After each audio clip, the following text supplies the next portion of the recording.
Hello दोस्तों, नमस्कार। हमारे जितने भी ईपीएस 95 पेंशन धारक हैं, आप सबका हमारे नए वीडियो में स्वागत है। दोस्तों, आज हम लोग मुख्यतः 4 टॉपिकों के ऊपर बात करने वाले हैं। जो 4 टॉपिक हैं ईपीएस 95 पेंशन धारकों के लिए इस समय चुनावी माहौल को देखते हुए काफ़ी इंपॉर्टेंट है। पहले नंबर पे तो जो 7 और 8 दिसंबर को ईपीएस 95 पेंशन धारकों के लिए राष्ट्रीय संघर्ष समिति की टीम के द्वारा दिल्ली में आंदोलन किए जाने वाले हैं, उसका इस समय ईपीएस 95 पेंशन धारकों के ऊपर क्या प्रभाव पड़ेगा, यानी कि उससे कितना ज़्यादा उनको फायदा होगा, नंबर 1 की टॉपिक है। दूसरे नंबर की टॉपिक है, नांदेड़ में अभी एक विशाल सभा समारोह का सम्मेलन हुआ था जो काफ़ी महत्वपूर्ण था और वो संपन्न हो गया बहुत अच्छे से, तो उसका क्या रिजल्ट सामने निकल के आया है।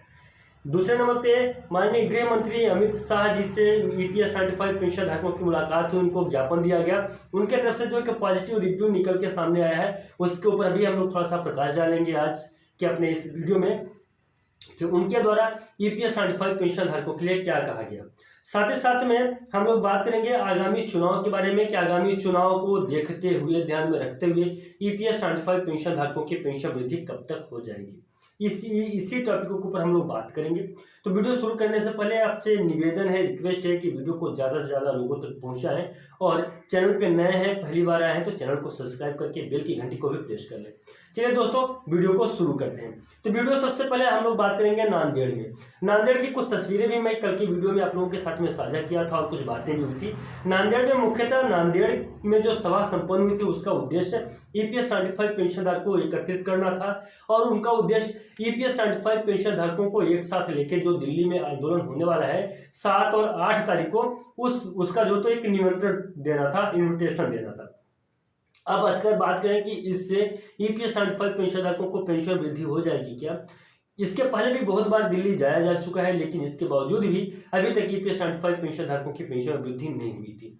दोस्तों, आज की मैं बात कर दूं तो तकरीबन 1.5 लाख से अधिक ईपीएस 95 पेंशन धारक दिल्ली में है। अभी ओपीएस एनपीएस जो पेंशन धारकों की प्रॉब्लम थी उसको लेके अभी 1.5 लाख ईपीएस 95 पेंशन धारक दिल्ली की सड़कों पे हैं। इसके बाद भी मैं आपको बता दूं कि ईपीएस 95 पेंशन धारक बहुत सारे ऐसे पेंशनर्स हैं। एक बार तो विशाल जनसभा हुई थी दिल्ली में, तो दिल्ली में बहुत सारे ईपीएस 95 पेंशन धारक इसके पहले भी जा चुके हैं, माननीय कमांडर अशोक रावत जी के नेतृत्व में गए हैं, लेकिन पेंशन में वृद्धि नहीं हुई। तो क्या इस बार कोई ऐसा है कि क्या पेंशन में वृद्धि हो जाएगी?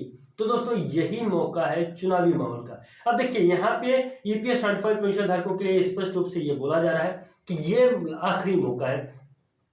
अगर मान लीजिए कि इस मौके पे ईपीएस 95 पेंशन धारक चूक गए, अगर इस मौके पे ईपीएस 95 पेंशन धारकों की आवाज़ को नहीं सुना गया, उनको ईपीएस 95 पेंशन धारकों को उनका अधिकार नहीं मिला, यानी कि जो पेंशन में वृद्धि मिलना चाहिए, तो ईपीएस 95 पेंशन धारकों को नहीं मिल पाएगा। आगे पेंशन में काफ़ी डिले होगा और काफ़ी लेट मिलेगा।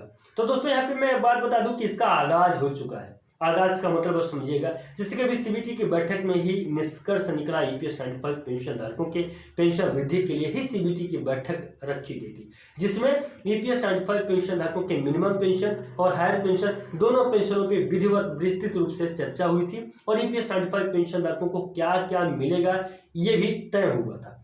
अब यह है कि इसे प्रभावी ढंग से जो तो जितना जल्दी हो सके उतना जल्दी ये जो तो लागू हो जाए, इसी के लिए एक बार फिर से प्रयासरत है समस्त ईपीएस 95 पेंशन धारक और साथ ही साथ में हमारे कमांडर अशोक रावत जी। अब देखिए, जब तक संतोषप्रद उनको जो तो जवाब नहीं मिल जाएगा, जब तक संतोषप्रद उनकी बात को नहीं सुना जाएगा, जब तक उनको रिजल्ट इसका नहीं मिलेगा, तब तक निरंतर यूं ही इसी प्रकार से कमांडर अशोक रावत जी लगे रहेंगे। तो मुख्यतः दोस्तों, ये 4 अपडेट थी जो काफी महत्वपूर्ण थी ईपीएस 95 पेंशन धारकों के लिए, जिससे मैंने आपको बताया था। अब बात यह है कि ईपीएस 95 पेंशन धारकों की पेंशन में वृद्धि कब तक में हो जाएगी। तो सुनने में ये आ रहा है कि फरवरी तक ईपीएस 95 पेंशन धारकों के खाते में पैसा आना शुरू हो जाएगा। फार्मूला आपको जनवरी तक में मिल जाएगा और फरवरी में ईपीएस 95 पेंशन धारकों को पेंशन की राशि मुहैया होने लगेगी।